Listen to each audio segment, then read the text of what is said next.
আমি অল্প বয়সে আমার বাবাকে হারিয়েছি। আমার মতো হাজার হাজার ছেলেরা সংগ্রাম করে লড়াই করে গ্রাম বাংলার বিভিন্ন প্রান্ত থেকে উঠে এসছে, শুধু শিক্ষকের মতো পেশাকে বেছে নিয়ে অন্যান্য পিএইচডি করেছে, কেমিস্ট্রিতে, ফিজিক্সে, ম্যাথমেটিক্সে।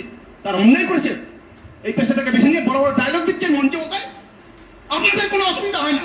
আমার পরিবার দায়িত্ব কে নেবে? আমাদের 19,000 যোগ্যদের দায়িত্ব কে নেবে? বলবো আমি, আমাকে বলতে দিতে হবে। আপনারা বলছেন কিছু করেননি। আপনাদের দুষ্কর্মের জন্য প্রশান্ত স্যার, সুবল স্যার তারা পৃথিবীতে নেই। কেন? মারা গেছে। অনেকে ডিপ্রেশনের, আপনারা খোঁজ নিয়ে দেখুন, সাইকোলজিস্টের কাছে ভিড় লেগে গেছে, পাগল হওয়ার মতো উপক্রম। ওনাদের কাছে দাবি তো আমরা জানাবোই, কিন্তু আপনারা কেন আমাদের সঙ্গে এরকম করলেন তার কৈফিয়ত আমরা চাইবো না আপনাদের কাছে। কেন আমাকে লাঠি মেরেছিলেন? কেন পুলিশ দিয়ে আমাদের সহকর্মীদের চোখ নষ্ট করে দেওয়ার প্রচেষ্টা করেছিলেন বিকাশ ভবনের বাইরে? প্রশ্ন করবো না আপনাদেরকে? তার পাপের শাস্তি আপনারা পেয়েছেন। এবং আপনাদেরকে এর দায় নিতে হবে। সবচেয়ে বড় ক্ষতি আপনারা কি করেছেন জানেন?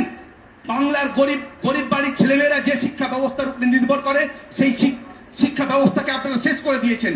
আপনার বই দেওয়ার ব্যবস্থা করেছেন, জুতো দেওয়ার ব্যবস্থা করেছেন, সাইকেল দেওয়ার ব্যবস্থা করেছেন, কিন্তু শিক্ষক দেওয়ার ব্যবস্থা করেননি। এবং কি করেছেন?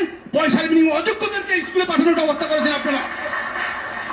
কোনো ছাড় হবে না আপনাদের, কোনো ছাড় হবে না আপনাদের।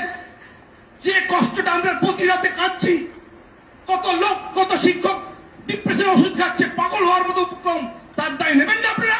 তাদেরকে আবার দ্বিতীয়বার